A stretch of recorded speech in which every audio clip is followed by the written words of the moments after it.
I've been asked to share with you a personal conviction that has been a driving force and an all-consuming mission throughout my life.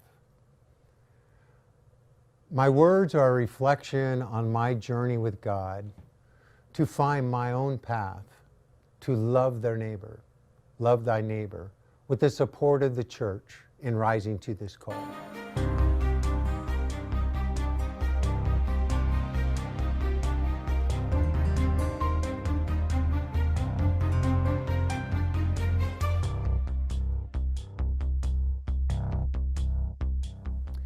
Through God's grace, time and time again, I have been nudged and led by God to not just be a person of faith, but to be a person rooted in faith in action of my loving neighbor through service. My journey towards living a life of faith, rooted in action, began as I approached my 30th birthday. My education had been completed. I had a good job, a great place to live, a nice car, was in good physical shape, and enjoyed an extended group of friends. Life was good. I was on an early morning run before work one day. Running was a good prayer time for me. I remember feeling overwhelmed with gratitude for the many blessings of my life. Then unexpectedly, the thought popped into my head. Is this it? This is wonderful. Is this just the beginning of the rest of my life? Is my whole life to be about comfort, obtaining what I want, and settling in with what makes me satisfied and happy? In reflection, that single thought is what I now know to be the first nudge of grace. A nudge of grace from God that began my journey. Within months after that, I became aware of a volunteer program for lay men and women that was sponsored by a religious community of priests and brothers. The intent of the program was not vocations, but an opportunity for lay people to fully live the gospel by strengthening one's spiritual life and living a life of service for others. About 10 of us from around the country were selected to live together in a Christian community in a large old house not far from downtown Los Angeles. We were each provided with an old car, $50 a month, and the opportunity to commit ourselves full-time to Christian service for 1 year. Just hearing of that program was another nudge that did not go unnoticed by me. Opting to leave my job, my home, everything dear to me was an uncertain act of faith. I spent the bulk of that year working directly with the homeless on Skid Row and Venice Beach. Prior to that, my life of faith had been centered on enthusiastically studying Scripture, understanding the teachings of the church, developing spiritual disciplines that worked for me, and deepening my relationship with God the Father, Jesus his Son, and the Holy Spirit. But in that year, Jesus' instruction in Matthew 22 came absolutely alive for me. You must love the Lord your God with all of your heart, with all of your soul, and with all of your mind. This is the greatest and first commandment. The second resembles it. You must love your neighbor as yourself. On these two commandments hang the whole law and the prophets too. I remember when I was a teenager preparing for confirmation, a religious education teacher made this point by using the cross as an example.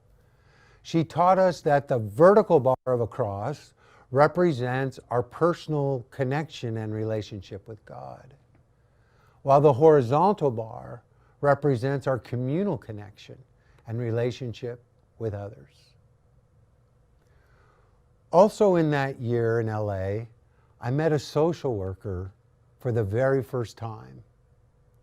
In my mind, already with a bachelor's degree and a master's degree under my belt, I was done with school. But when I watched her work at the homeless center and listened to her passion for justice and service, it was as if God were laying down the stepping stones for my own future. I felt as if God was stitching together the perfect integration of my faith and a profession. Literally, an abundantly clear way of life rooted in faith and action. This was not a nudge, but a discernible push. At that time, schools of social work were few in Southern California, essentially in Los Angeles and San Diego, with nothing in between. I excitedly began to investigate the process of applications to UCLA and Cal State Long Beach. Then I received a phone call from my dad. My grandmother was diagnosed with stomach cancer. He told me he needed me to come live with him and to care for my grandmother in her final months, as soon as my commitment to the program ended in a few weeks. I was devastated by the news. There was no decision to be made. My family needed me. My newly found mission to not just be holy, but to act holy would change. And it would be fulfilled now in the loving care of my grandmother. I also felt the disappointment that in reality, I would likely not make it back to LA for a new career in social work. I had a vague confidence that God would provide a new path for me to follow in the future. A number of weeks after I arrived at my dad's place, my grandmother passed away at his house with both of us at her side as she took her final breath. It was a profoundly spiritual and sacred moment that I will always cherish. Yet following her funeral, I felt lost and was filled with doubt. I didn't have a job. I did not have a house. I did not even have a car. I was a complete stranger in the community where my dad lived, but he still needed me to be around for a while. Spiritually, this was a very quiet and lonely time. It seemed like God and I were waiting for one or the other to eventually speak. About a month after the funeral, I received an unexpected call from one of my housemates from the community in LA. She was from India, and she told me she was going back home to India for 6 months and invited me to come for a visit and meet her family. My first thought was, India? I never imagined traveling there by myself. My immediate second thought, though, was Mother Teresa. Could it be possible for me to show up in Calcutta and meet her? I spoke with my father about the possibility and decided to go. I knew in my heart this would be a spiritual journey for me. To travel through such a large country, rich in ancient religious culture, visit my friend, and plan a final stop in Calcutta to meet Mother Teresa.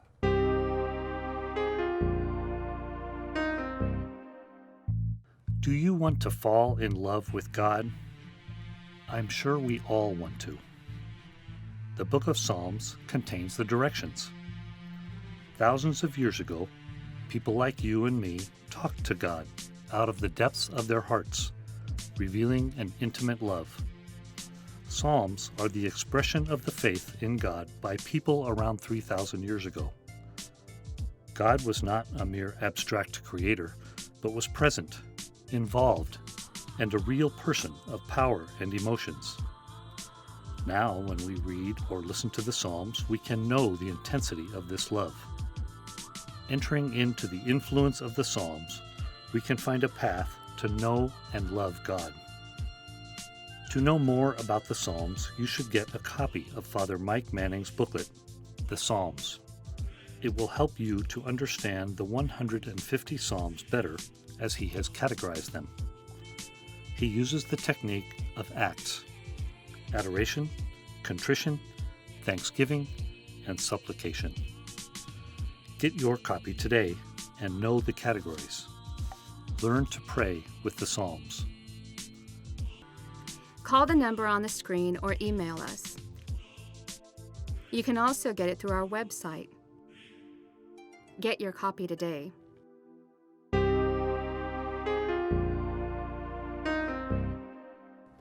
My personal pilgrimage lasted 6 weeks and was packed with adventure, new food, new sights, knew everything about the trip. So much more than I ever imagined, except Mother Teresa.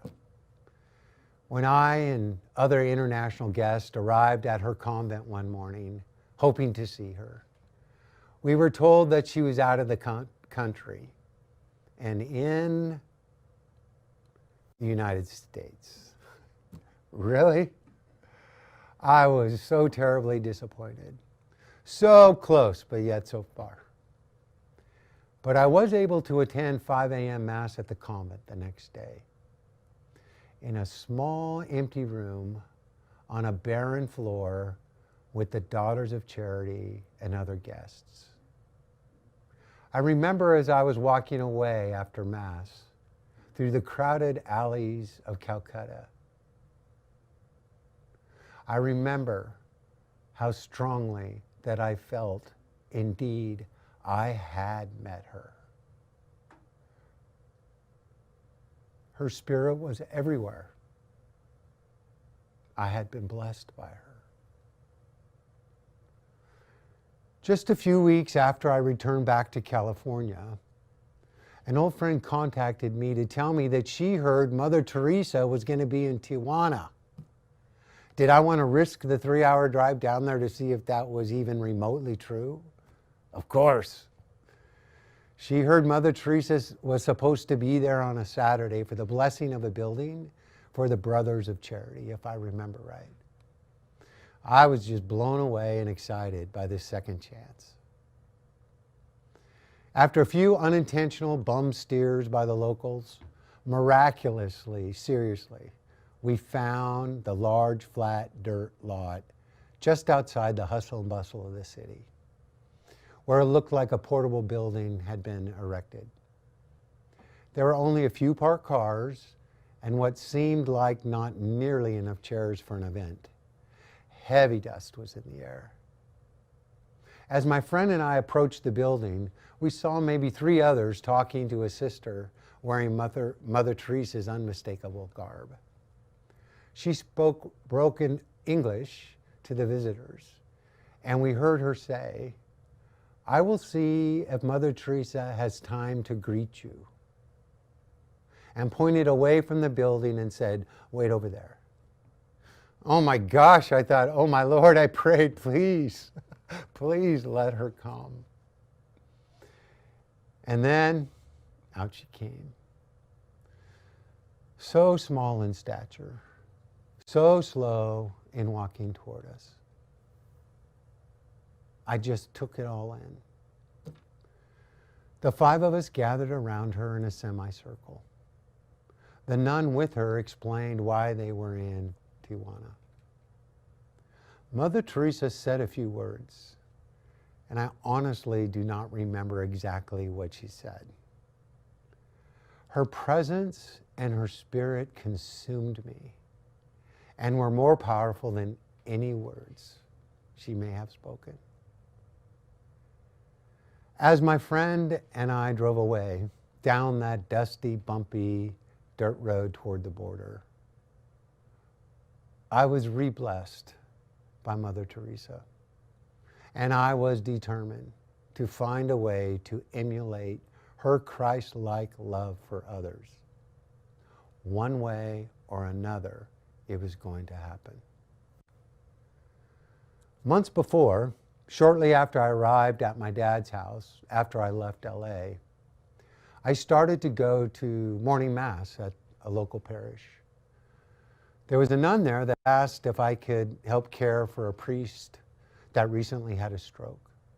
She asked me if I could take care of him for morning strolls through the neighborhood in his wheelchair. He could not speak, but he sure looked forward to those walks after daily mass. And I took him faithfully for weeks, practicing loving my neighbor. Then one day, Sister told me about a book club at the University Newman Center. Knowing how lonely I was, she suggested I might meet some people and gave me a phone number. Of course, I was nervous showing up at a meeting of a small, close-knit group of people that I did not know at all. In a very short period of time, I went from a life full of like-minded, like-hearted people that were committed to the essence of the gospel, from that to utter isolation. I needed to reach out despite my discomfort. Within minutes of arriving, during the pre-meeting chit-chat, I just happened to overhear someone say to a few others in the room, "Did you hear that there's a new social work program starting at Cal State in the fall?" What? Did I hear that right? It is so close that I could almost throw a rock from where I stood and hit that university. I was shocked, but I said nothing, but wondered all the way home, is this a God thing? This is a God thing. I called the university the next day. There was still time to submit my application. Fast forward to today. This summer, I will have worked at Catholic Charities as a social worker for 29 years. Without any doubt, God pointed me to the right place that exemplifies the social mission of the church, to love thy neighbor. A place where we believe we are our brother's keeper, and through our actions, we are the heart and hands of Jesus. The foundation of Catholic Charities is built on Catholic values and Catholic social teaching. We stand firmly in our acknowledgement of the dignity and worth of all people, regardless of their circumstances and without judgment, and for the right of all to access what is needed in life. Our action statement reads, Catholic Charities provides compassionate social services that respond to the suffering of the vulnerable and those in crisis. The vulnerable and those in crisis. Those that come to Catholic Charities for help are in some sort of crisis. All of us are faced with crisis in our lives at one point or another. But Catholic Charities is there for families and our brothers and sisters that have nowhere else to turn for the help and the hope they desperately need from others. Catholic Charities reaches out to those who most often are ignored and unfairly judged by others. We simply share what we have with those that need us most. My journey toward faith in action led me to this life. It's important to point out the role of the support of our church that had been available to me as I strove to rise to the call of incorporating a radical love of neighbor throughout my life and continuing today. Though often overlooked, it's phenomenal how often Catholics are reminded and challenged to put our faith in action. Scripture, Catholic thought and tradition, Catholic social teachings, and the leaders of faith among us today are tremendous resources to us as we seek to love God and love neighbor. I honestly think that our neighbor is wherever a need presents itself in front of us, wherever that may be, from whomever that may be. And I'm talking about my social work has been primarily focused on low-income families and the poor. So those are my neighbors, but those aren't all my neighbors, right? We all have literally neighbors. That's one way to think of it. But I do think it's whoever is in front of us with a need that we can address. We can choose to address. We can actually address it. Maybe not fully, you know. It's a matter of will. It's a matter of will. I think it's in one of the social teachings of the Church, and I know Pope Francis has referenced it, about a society should be judged on how we treat those with the least among us. And America's not there yet, obviously. My wife and I, as volunteers, provide coffee and nice big fat Costco muffins and bananas and snacks, hot chocolate. Just like coffee and donuts after Mass.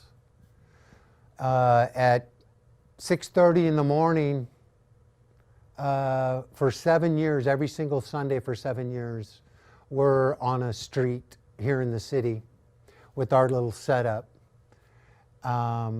providing hospitality to those who have nowhere to sit, to those who are shooed away by society, to those who are lonely, brokenhearted, and to be present to them in the sharing of coffee and a muffin has shaped my view of our call as Christian people in recognizing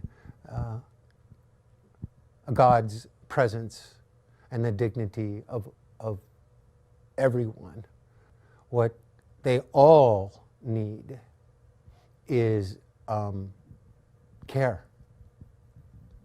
Care, someone to listen, somebody, human contact, lots of compassion and an open-heartedness of someone who cares. Instead of the sense of isolation or aloneness or exception or people misjudging them or asking them to do things that are too difficult for them.